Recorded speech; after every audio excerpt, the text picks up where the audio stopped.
புயல் சின்னம் பார்த்தீங்கன்னா நம்ம பாண்டிச்சேரி வழியாக கிராஸ் ஆகி கோயம்புத்தூருக்கு வர மாதிரி இருக்குது. இது பார்த்தீங்கன்னா 1977க்கு அப்புறம் பார்த்தீங்கன்னா நம்ம கோயம்புத்தூர் வழியாக நம்ம கொங்கு மண்டலம் வழியாக வந்து இந்த புயல் சின்னம் வந்து பயணிக்க போகுது. ரெயின்ஸ் பார்த்தீங்கன்னா கன்ஃபார்மாக ஹெவி ரெயின்ஸ் தான் அதிகமாக எதிர்பார்க்குற மாதிரி இருக்குது. கோயம்புத்தூர், திருப்பூர், ஈரோடு, நீலகிரி, நாமக்கல், சேலம், கரூர் அனைத்து கொங்கு மாவட்டங்களுக்கும் பார்த்திங்கன்னா மிக கனமழை பெய்யறதுக்கு வாய்ப்புகள் இருக்குது.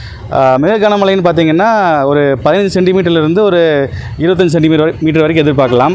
இதுக்கு முன்னாடி 1977 சிஸ்டம் சைக்ளோன் போனப்போ பார்த்திங்கன்னா உங்களுக்கு ஒரு 15 to 20 சென்டிமீட்டர் ரெக்கார்ட் ஆகிருக்குது கோயம்புத்தூரில். மற்ற ஏரியாவில் பார்த்திங்கன்னா அரௌண்ட் 20 சென்டிமீட்டர்ஸ் ரெக்கார்ட் ஆகிருக்கு. ஸோ அதே மாதிரி பார்த்திங்கன்னா ஹெவி ரெயின்ஸ் பாசிபிலிட்டிஸ் அதிகமாக இருக்குது. பொதுவாக பார்த்திங்கன்னா நம்ம கொங்கு மண்டலத்து வழியாக பார்த்திங்கன்னா அதிகமாக சைக்ளோன்ஸ் பாஸ் ஆகாது, ரொம்ப ரேர் ஆக்சுவலாக. ஸோ இது மாதிரி பாஸ் ஆகும்பொழுது அதிக கனமழை இருக்கும். குறிப்பாக சொல்ல போனீங்கன்னா நம்ம நீலகிரியில் வந்து அதீத கனமழை இருக்கலாம். 30 சென்டிமீட்டர் அல்லது 40 சென்டிமீட்டர் அளவுக்கு கூட எதிர்பார்க்கலாம். நீலகிரியில் வந்து ஃப்ளட்டிங் பயங்கரமாக இருக்கலாம், லேண்ட்ஸ்லைட்ஸ் இருக்கலாம்.